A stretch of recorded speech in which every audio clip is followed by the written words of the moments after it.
Di bumi Gambia, dia antara rakyat Gambia yang bertuah pernah menikmati hidangan nasi lemak di Petaling Jaya. My names are Lamin Jobate. I am currently a High Court judge, and I also double as an acting judge of the Gambia Court of Appeal. I studied in Malaysia in 1989, and I finished in 1993. Selain Gambia, Bosnia-Herzegovina, sebuah lagi negara yang turut menghantar anak bangsanya meruntut di Malaysia. I think the most important contribution by Malaysia was education of our youngsters. Antaranya Amir Bukvik, generasi pertama anak Bosnia merdeka yang berpeluang melanjutkan pelajaran di Universiti Islam Malaysia, Petaling Jaya.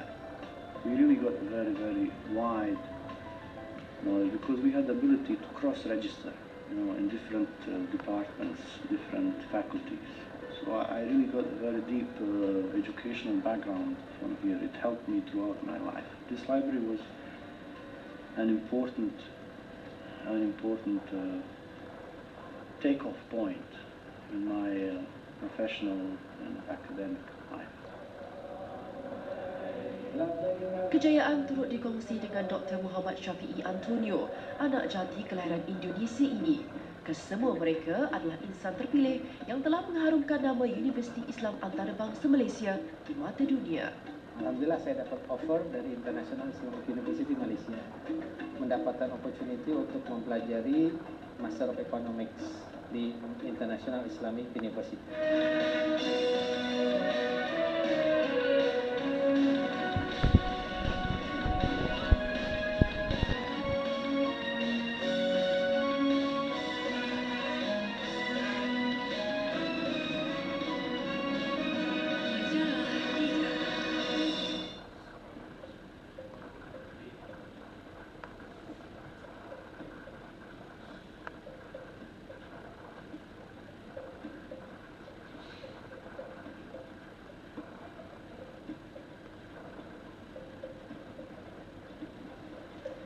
Selama 10 hari, kami mengembara di Gambia, di timur benua Afrika.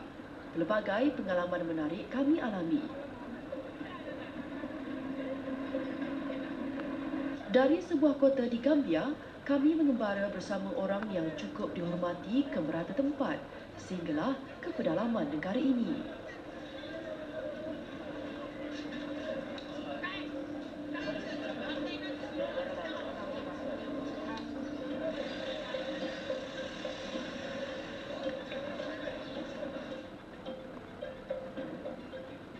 Seawal jam 7 pagi, Hakim Lamin sudah bersiap-siap untuk ke pejabat.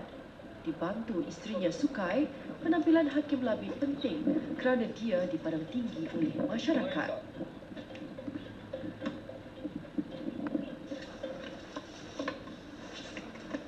Sukai antara wanita Gambia yang berdikari. Dia dibenarkan bekerja oleh suaminya. Pagi ini, Hakim Lamin mempunyai tugas yang berat. Dia akan membicarakan kes rasuah yang berprofil tinggi.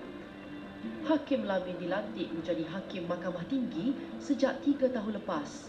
Beliau mempunyai pengalaman luas kerana pernah bertugas di bahagian pendakwaan Jabatan Polis serta di Jabatan Peguam Negara.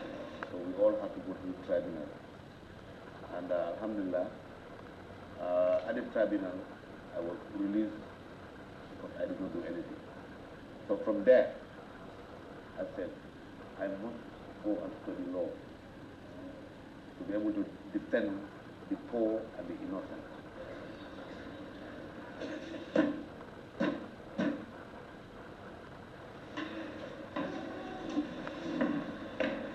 Seperti kebiasaannya, beliau telah membuat penelitian terlebih dahulu terhadap setiap kes yang dibicarakannya. Beliau seorang hakim yang sangat dihormati dan disegani oleh peguam bela dan peguam cara kerana ketegasan dan pengalamannya yang cukup luas dalam perundangan sama ada sivil maupun syariah.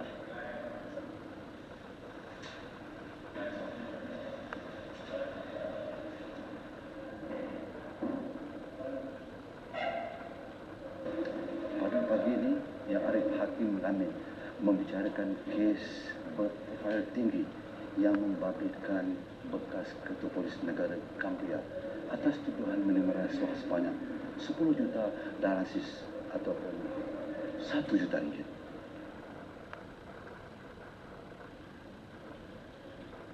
Alhamdulillah, I have never ever handled any high-profile case in which I have been influenced. For the period that I have been here as a judge, nobody, whether from the executive or from the judiciary, has ever told me, decide your case this way, or convict X. Never. Biarpun bekerja sebagai hakim berdepan dengan risiko ancaman pihak yang diadili, Hakim Lamin tetap bersemangat menjalani rutin kehidupannya. Particularly in peace, sometimes I drive alone. No police officer, no security, nothing. Sometimes I drive all the way to my hometown by myself, late at night.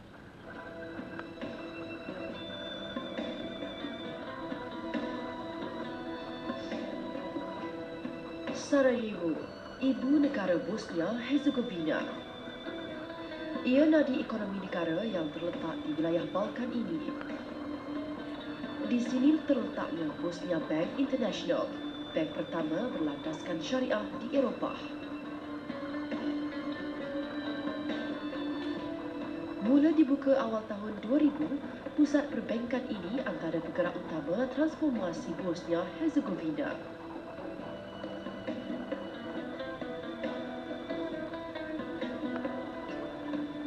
Ia diterajui Ketua Pegawai Eksekutif Amir Bukvik. Berusia 39 tahun, dia menerajui Bosnia Bank International sejak 6 tahun lalu. Berkat usaha dan pengalaman, kejayaan demi kejayaan diraih Amir dan bank naungannya sejak dilantik ke jawatan tertinggi itu.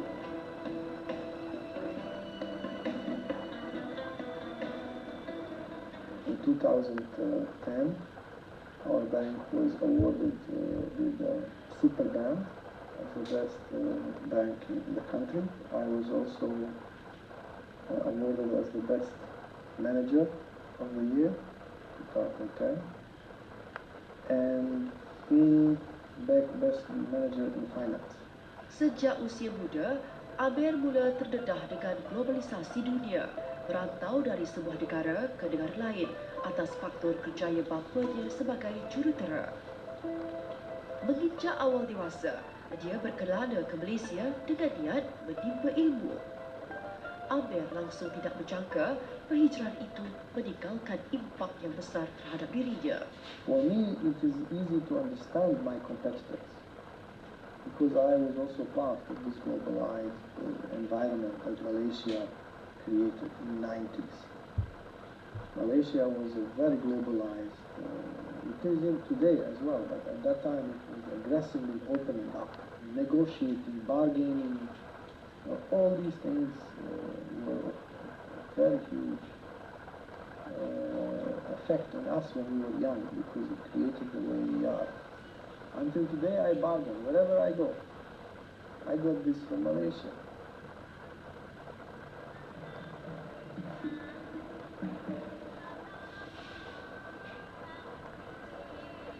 Seawal jam 6 pagi, Dr. Muhammad Syafi'i Antonio sudah bersiap sedia untuk memulakan aktiviti hariannya.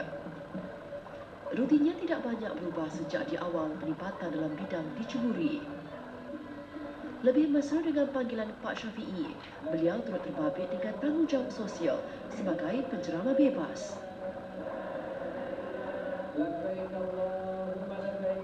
Setiap kejayaan pasti ada titik tolaknya. Di akhir tahun 80-an, Pak Syafi'i tekad untuk menimba ilmu di perantauan. Namun beliau perlu berhadapan dengan pelbagai cabaran termasuk aspek kewangan.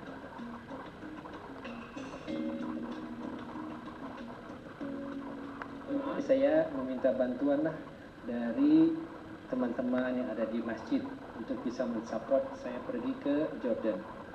Waktu itu di Masjid Agung atau Masjid Raya Sukabumi, mereka mengumpulkan dana untuk bisa membantu saya membeli tiket ke Jordan.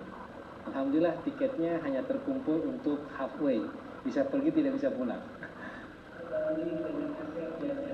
Berkat ketabahan Pak Syafiee, beliau berjaya menamatkan ijazah dalam bidang pengajian Islam dari University of Jordan. Kertas kerja projek akhir beliau ketika itu yang menyentuh asas kewangan Islam menjadi pencetus tertumbuhnya Universiti Tazkiyah. Ia medan Pak Syafiee berkongsi ilmu bersama generasi baru Indonesia.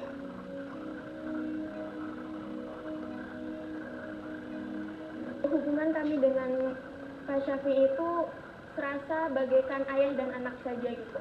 Begitulah sifat kepemimpinan beliau yang beliau ajarkan kepada kita, bahwa seorang pemimpin itu tidak harus benar-benar berwibawa sehingga tidak mengenal orang bawah, tapi bagaimana pemimpin itu mencapai rakyat bawahnya. Jadi sudah seperti ayah dan anak saja gitu hubungan kita dengan Pak Syafiee.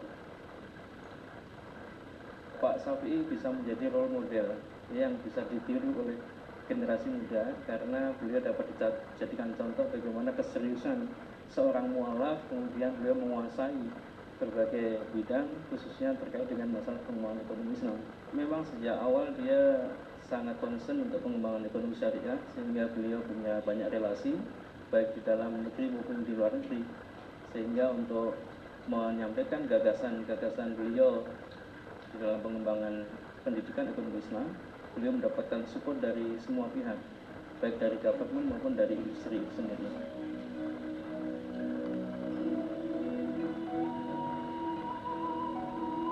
Dr. Muhammad Syafiee Antonio, 45 tahun, ialah penasihat kewangan berlandaskan sistem syariah yang disegani di sini. Berpengalaman hampir 20 tahun, beliau bukan sahaja menjadi tokoh penting di Jakarta, bahkan juga di Asia Tenggara. Tentu karena melihat bahwa beliau ini agamanya baik dan bisa menjadi imam saya dalam keluarga.